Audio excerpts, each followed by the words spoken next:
Good morning, everyone. Sunday, March 17th.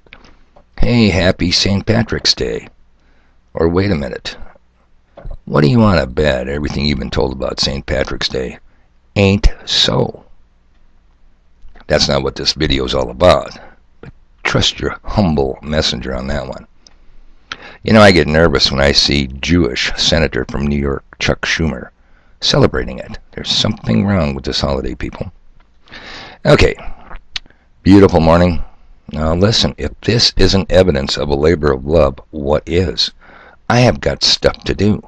I have got to go back to the undisclosed slave pit I've been working in the last few days. Yeah, this is going to make it just about 4 days in a row. Undisclosed location. And speaking of that slave, brutal labor pit that I've been in, your humble messenger, I ran into a young gentleman.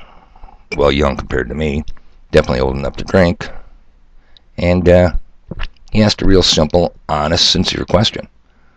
If I watch your videos, am I going to get in trouble? You know, it might be worse than I think. That is the mental thinking process of young Americans today. I mean, I'm not picking on him, good kid, but that's what you have to worry about. Like I'm making kitty porn here, and you gotta watch it in secret. And speaking of that, trust me on this. Don't believe it if they ever come for your humble messenger. Don't believe it when the county sheriff says, worst case of suicide ever seen, shot himself twice in the back of the head. I'm not suicidal. Don't believe any sex crimes, or we caught him with 500 pounds of dope, or 16 rocket launchers. Bogus charges, I'm telling you up front. Don't buy the suicide. Okay, so you have all these dot connectors. You know what I mean? Dot connectors. Remember in penmanship in school, you forgot to dot your I. www.com. They're periods. They're little specks. So all our truth tellers, our lying fake media, they connect dots for us. Let me tell you something. Your humble messenger is a blemish connector. These ain't dots. These are massive, gaping, running sores. And that's what they do, people. They reduce fascinating history to mere little dots. Oh, just a little thing in passing. And what else I like about this, remember the other video, living history, it's exciting. Living Bible. Living Bible, Dave, you keep saying that. If this is such a living Bible, why isn't it up to speed? Why can't you learn anything about today in it? You can, but you don't have eyes to see, people. You need some Visine. I am your Visine. Let me tell you why. Did you ever hear the eagle? What country is symbolized by the eagle? Oh, let me see. Oh, that'd be the USSA. How about the lion? Gee, that'd be England. Dragon ring any bells for a country? God, could that be China? The leopard. In fact, that country still builds the leopard tank. You mean modern Germany? Oh, and don't forget the bear. The Russian bear. It's a living book, people. It's an absolute living book. And that's not what this is about, but it's kind of a spin-off of my last video on tranny Jesus there. Who is she? And it all comes back full circle. As King Solomon in the Bible said, nothing new under the sun, people. Nothing new. Okay, so here's a dot that I say is a blemish that was so glanced over in our history classes, boring state history classes. Let's talk about the Noble Opium Wars.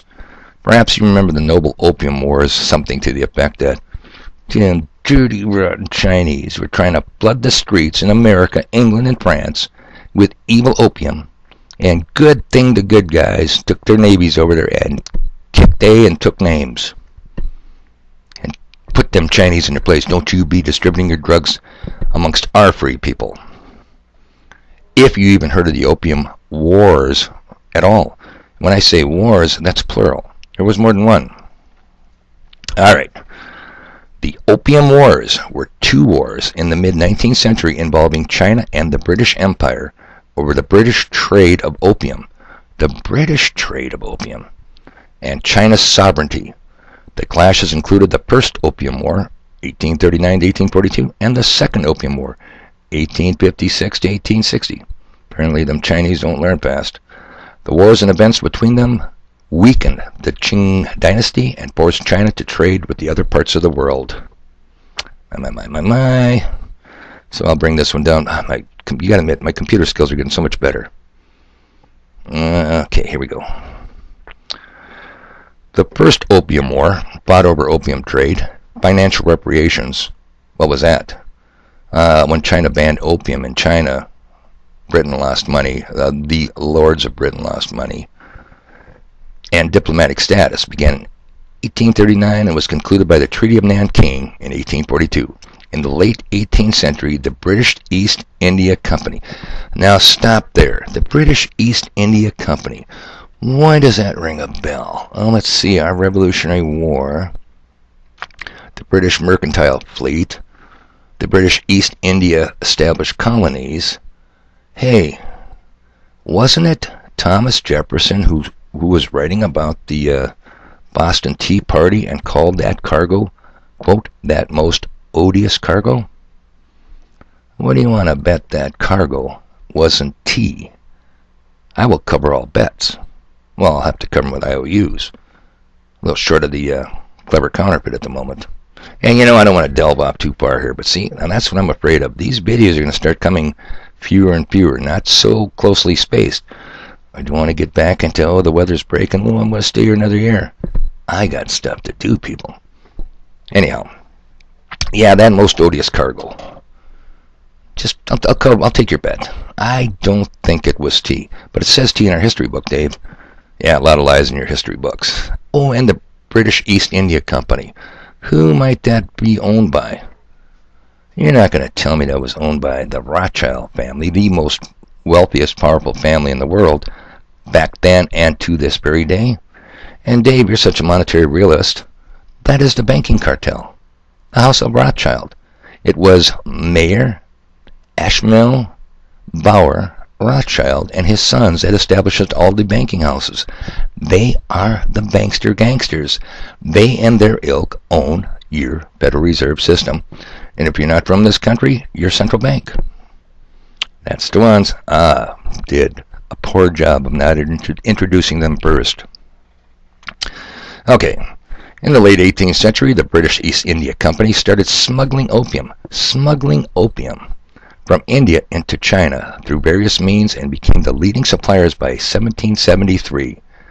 By 1787, the British were sending, get this now, 340 tons of opium to China.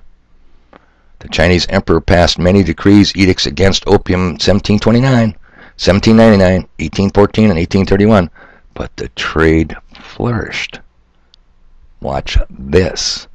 Even some Americans entered the trade by bringing opium from Turkey into China. Some of the American opium smugglers, including the great-grandfather of U.S. President Franklin Delano Roosevelt. Oh, man, how come he sell? Oh, give me war, give me Eleanor. I'll keep our boys out of foreign wars. That's the dirty bastard that got us into World War II. And ancestors of U.S. former Secretary of State, John Forbes Hines 57 Carey. Skull and Bones, don't you know? Secret societies ran against fellow bonesman G.W. And by 1833, the number of chests of opium trafficked into China soared to 30,000. Ooh, that was cases, which would have been 2,550 tons of opium. What a noble war. Thank God the Americans, British, and the French put those rotten Chinese in their place. Little side note on this House of Rothschilds. They are the owners and financiers of modern Israel. Go figure. Now, is Rothschilds Jewish? Yeah, very Jewish. Wouldn't you expect the world's wealthiest family and powerful banking cartel be Jewish? Italian? Give me a break. All right. Lord Balfour of England. Oh, there's England again. The lion in the Bible. The Balfour Declaration was a public statement issued by the British government in 1917 during World War I, announcing support for the establishment of a national home for the Jewish people in Palestine. And why was that? What were the Jews going to give in return for that Balfour Declaration, people? In 1917, in World War I, Britain was getting its butt handed to them.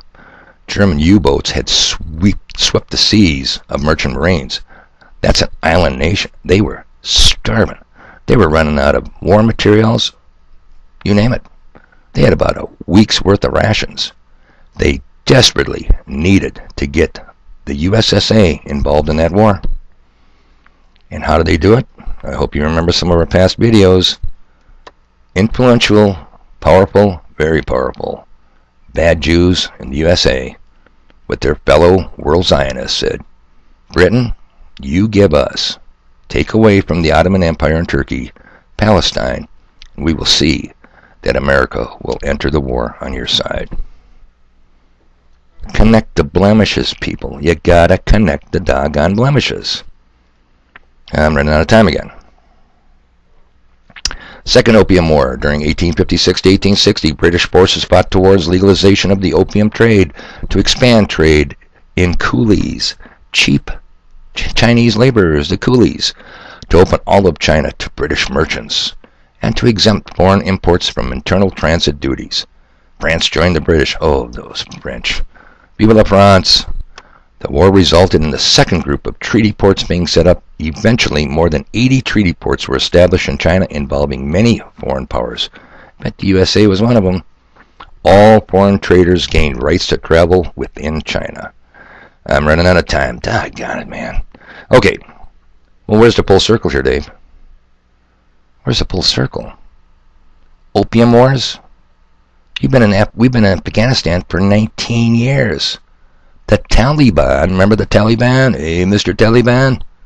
They just about wiped out the opium fields. Well, the USA can't have that now, can you? Next to banking, drug importation and exportation, very lucrative business. Got U.S. troops standing in poppy fields in Afghanistan. Nothing new under the sun, people. 2 opium wars back in the 1800s. 19-year opium war. And the Donald says opioids are being abused? Give me a break. It's a labor of love, people. I got stuff to do. I will see you next video. You guys have a good day. Oh, and happy St. Patrick's Day.